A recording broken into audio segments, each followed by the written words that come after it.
Bismillah, alhamdulillah, wassalatu wassalamu ala rasulillah, amma ba'du. Kemudian kita melanjutkan hadis yang kelima yang diriwayatkan oleh sahabat yang mulia Ibnu Abbas radhiyallahu anhuma, yaitu semoga Allah meridhai dia dan bapaknya. Karena Rasulullah sallallahu alaihi wasallam yu'aliju minat tanzili syiddah wa kana yuharriku syafatayhi fa anzalallahu azza wa jalla la tuharrik bihi lisanaka lita'jala bih inna alaina jam'ahu wa qur'anah fa idza qara'nahu fattabi' qur'anah thumma inna alaina bayanah. Berkata Ibnu Abbas radhiyallahu anhuma, bahkan Rasulullah sallallahu alaihi wasallam ba'da dzalik idza atahu Jibrilu istama'a fa idza intalaqa Jibrilu qara'ahu an-nabiy sallallahu alaihi wasallam kama qara'ahu. Dahulu Rasulullah sallallahu alaihi wasallam mengalami kesulitan ketika menerima wahyu. Beliau menggerak-gerakkan kedua bibirnya mengikuti bacaan Jibril, takut kalau nanti lupa. Maka Allah menurunkan firman-Nya, janganlah engkau menggerakkan lidahmu untuk membaca Al-Quran, karena hendak cepat-cepat menguasainya. Sesungguhnya kamilah yang akan mengumpulkannya di dadamu dan membuatmu dapat membacanya. Apabila kami telah selesai membacakannya melalui Jibril, maka ikutilah bacaannya. Kemudian kamilah yang akan menjelaskan maknanya.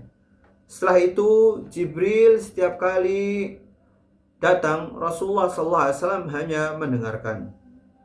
Setelah Jibril selesai, beliau membacanya sebagaimana Jibril alaihissalam membacanya. Hadis ini juga diriwayatkan oleh Imam Muslim rahimahullah.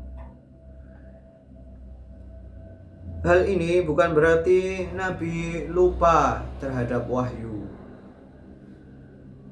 Memang dalam beberapa riwayat beliau pernah lupa terhadap ayat.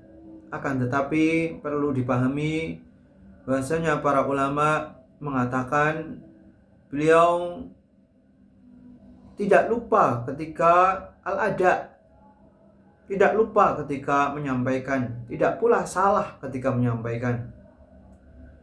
Akan tetapi beliau memiliki sifat manusia yang bisa lupa di kemudian hari, setelah berlalunya beberapa hari atau beberapa saat. Akan tapi disinilah Allah menjamin Nabi Muhammad SAW. Kalau seandainya Nabi SAW pernah lupa, maka Allah akan menegurnya. Itulah diantara makna kemaksuman Nabi SAW. Dalam hal ini Nabi SAW sendiri merasa kesulitan ketika menerima wahyu. Maka bagaimana dengan kita yang manusia biasa? Wahyu itu bukan perkara yang ringan, bukan sesuatu yang remeh. Allah sendiri mengatakan, inna sanulki alaika qawlan tsaqila. Sungguhnya kami akan menurunkan kepadamu perkataan yang berat. Karena pada hakikatnya ini adalah firman Allah Subhanahu wa ta'ala. Berat karena agungnya amanahnya, bukan karena ada keraguan di dalamnya atau karena lafadznya sulit untuk dibaca. Bukan, karena amanah di dalamnya perlu dipahami dengan baik, perlu disampaikan dengan baik. Jangan sampai salah dalam penyampaiannya, jangan sampai kita menyesatkan manusia dari kata-kata kita yang salah. Dan lihatlah, dalam hadis ini Nabi Muhammad SAW sangat bersemangat dalam menghafal ayat-ayat Allah. Maka berbahagialah wahai para penuntut ilmu. Kita memiliki qudwah, kita memiliki panutan, kita memiliki contoh dalam menghafal. Baik itu menghafal Al-Quran, baik itu menghafal hadis Rasulullah Sallallahu Alaihi Wasallam. Akan tetapi jangan sampai kita tergesa-gesa untuk menguasai ilmu. Jangan sampai kita tergesa-gesa dalam menghafal Al-Quran maupun hadis, sebagaimana Allah melarang nabinya tergesa-gesa. La tuharrik bihi lisanaka lita'jala bihi. Janganlah engkau menggerak-gerakkan bibirmu untuk tergesa-gesa dalam menguasai ilmu.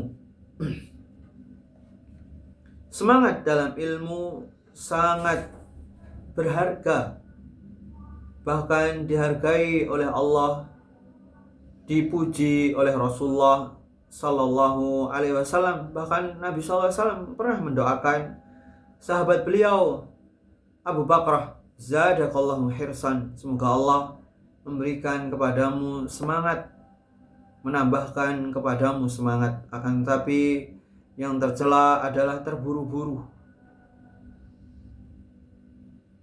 Yang tercela adalah terburu-buru. Ketika waktunya mendengar, kita dengarkan sampai tuntas. Ketika waktunya menghafal, kita hafalkan dengan baik. Jangan mencampur sesuatu hanya ingin untuk segera menguasainya. Itu adalah bentuk tergesa-gesa yang justru akan memudaratkan kita sendiri. Kemudian di sini ayat ini Allah juga menjamin tentang Al-Quran, juga menjamin serta yaitu penjelasnya Al-Hadis. Di antara fawaid yang perlu kita hafal sebagai penutup di setiap hadis yang kita bawakan, yaitu yang pertama, jangan mendahului guru. Ketika guru sedang menjelaskan, jangan kita potong penjelasan tersebut. Rasulullah SAW diperintahkan untuk mendengarkan Jibril sampai selesai. Maka penuntut ilmu lebih pantas lagi untuk tidak memotong penjelasan gurunya. Kemudian yang kedua, kesungguhan, yaitu sifat bersungguh-sungguh harus diiringi dengan ketenangan. Terlalu ingin cepat memahami justru sering membuat seseorang kehilangan pemahaman yang benar. Terburu-buru dalam mencatat sehingga melewatkan penjelasan berikutnya. Kemudian yang ketiga, ilmu diperoleh dengan adab sebelum kecepatan. Kuasailah adab yang baik, kemudian ilmu akan menjadi hadiah untuk melengkapi adab kita yang baik. Nabi SAW belajar dengan cara mendengar terlebih dahulu, baru membaca setelah selesai. Kemudian yang keempat, Allah memudahkan ilmu bagi orang yang mengetahui sebab-sebabnya. Nabi SAW menjalankan perintah Allah untuk mendengar dengan tenang, lalu Allah memenuhi janjinya, beliau dapat membaca dengan sempurna. Kemudian yang terakhir, yaitu sunnah adalah wahyu penjelas untuk Al-Quran. Pada ayat summa inna alaina bayanah, kemudian kitalah yang akan memberikan penjelasannya kepada dirimu, wahai Muhammad, yaitu menjadi salah satu dalil yang menjelaskan bahasanya Rasulullah SAW akan diberi dalil yang lain selain Al-Quran itu sendiri,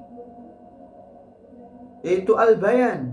Al-Bayan ini dipahami oleh para ulama, yaitu berupa As-Sunnah. Nabi SAW juga pernah mengatakan, inni utitu Al-Quran wa mislahu ma'ahu. Sesungguhnya aku diberi Al-Quran dan yang setara dengan Al-Quran tersebut. Naam, jazakumullahu khairan, barakallahu fikum, subhanakallahumma bihamdika, asyhadu an la ilaha illa anta, astaghfiruka wa atubu ilaik.